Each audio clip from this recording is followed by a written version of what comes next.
মাত্র ৭০ পয়সার ওষুধটি আপনার জীবন রক্ষা করতে পারে। আপনার বুকের ব্যথা, হার্টের ব্যথা, হার্ট অ্যাটাকের ঝুঁকি কমাবে, স্ট্রোকের ঝুঁকি কমাবে। এবার আসা যাক এই ওষুধটি আসলে কী রোগের উপর কাজ করে। এই ওষুধটি হঠাৎ করে যদি আপনার বুকের মাঝে অতিরিক্ত চাপা ব্যথা অনুভব হয় এবং অতিরিক্ত আপনার চাপবোধ মনে হয়, সেই ক্ষেত্রে মনে করবেন আপনার হার্ট অ্যাটাকের লক্ষণ রয়েছে, অথবা আপনার হাত পা যদি ভেঙে চুরে হয়, আপনার অতিরিক্ত মাথা ঘোরায়, সেক্ষেত্রে আপনি এই ওষুধটি তাৎক্ষণিকভাবে ২ থেকে ৩টা চিবিয়ে খেয়ে নেবেন। পাশাপাশি অ্যাটোবাস্টাডিন জাতীয় ট্যাবলেট ২টা ট্যাবলেট চিবিয়ে খেয়ে নেবেন। আপনাকে সেই মুহূর্তে আপনার হার্ট অ্যাটাক থেকে আপনাকে রক্ষা করবে এবং স্ট্রোকের হাত থেকে আপনাকে খুব দ্রুত রক্ষা করবে। তার পরবর্তীতে অবশ্যই আপনি চিকিৎসকের পরামর্শ নেবেন একটা ক্লিনিকে গিয়ে অথবা একটা হসপিটালে গিয়ে, কারণ এটা হলো প্রাথমিক চিকিৎসা আপনাকে দেওয়া হলো। এবার আসা যাক এই ওষুধটি একটি কোম্পানি তৈরি করেছেন, এটার নাম হয়েছে ইকোস্পিরিন ৭৫। এটা হলো অ্যাসপিরিন জাতীয় একটি ঔষধ। এটা ৭০ পয়সার দাম, যে কোনো ফার্মেসিতে পেয়ে যাবেন। এটা অবশ্যই সবাই বাসায় রাখবেন। এবার আসা যাক এই ওষুধটির কার্যকারিতা। এই ওষুধটি বিশেষ করে বুকের ব্যথা নিরাময়ের ক্ষেত্রে ওষুধটি ব্যবহার করা হয়ে থাকে। আমাদের বাংলাদেশে কিন্তু বর্তমানে ছোট বড় সকলেই কিন্তু হার্ট অ্যাটাক হয়ে থাকে এবং স্ট্রোক করে থাকে। সেই ছোট বড় সকলের ক্ষেত্রে কিন্তু ওষুধটি অনেক সময় ব্যবহার করা হয়ে থাকে এবং ব্যবহার করে থাকেন চিকিৎসকগণ।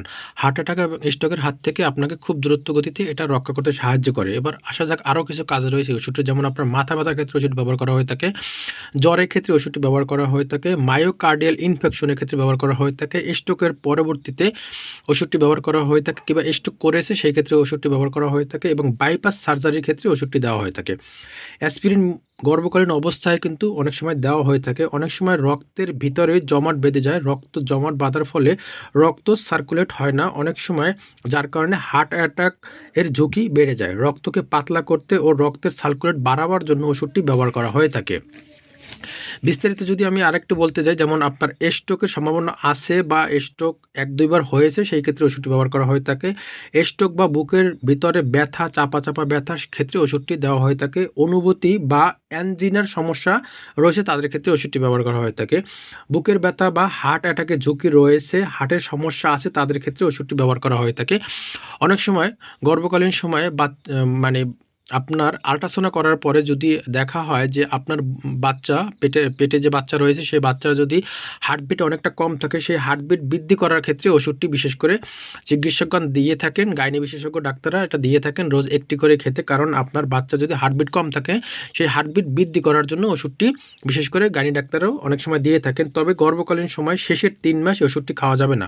এক কথায় যদি আমি আপনাদের বলতে যাই, ছোটোখাটো বুকের ব্যথা, হার্টের ব্যথা, হার্ট অ্যাটাকের ঝুঁকি কমাবে, স্ট্রোকের ঝুঁকি কমাবার জন্য ওষুধটি ব্যবহার করা হয়ে থাকে, এবং মায়োকার্ডিয়াল ইনফেকশনের ক্ষেত্রে ব্যবহার করা হয়ে থাকে।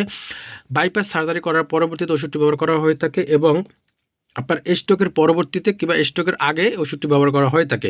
এই ওষুধটি পার্শ্বপ্রতিক্রিয়া বলতে গেলে আপনার একটু পেটে ব্যথা হতে পারে এবং আপনার বমি ভাব হতে পারে, একটু হালকা মাথা ঘোরাতে পারে।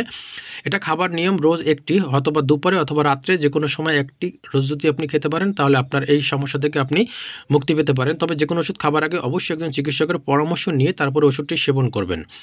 আর এই ওষুধটি আপনার যখন চিকিৎসকগণ দিয়ে থাকেন, এটা কিন্তু বিশেষ করে চলমান দিয়ে থাকেন। আপনার ৫ বছর, ৭ বছর, ১০ বছর যাবত অনেকে খেয়ে থাকেন।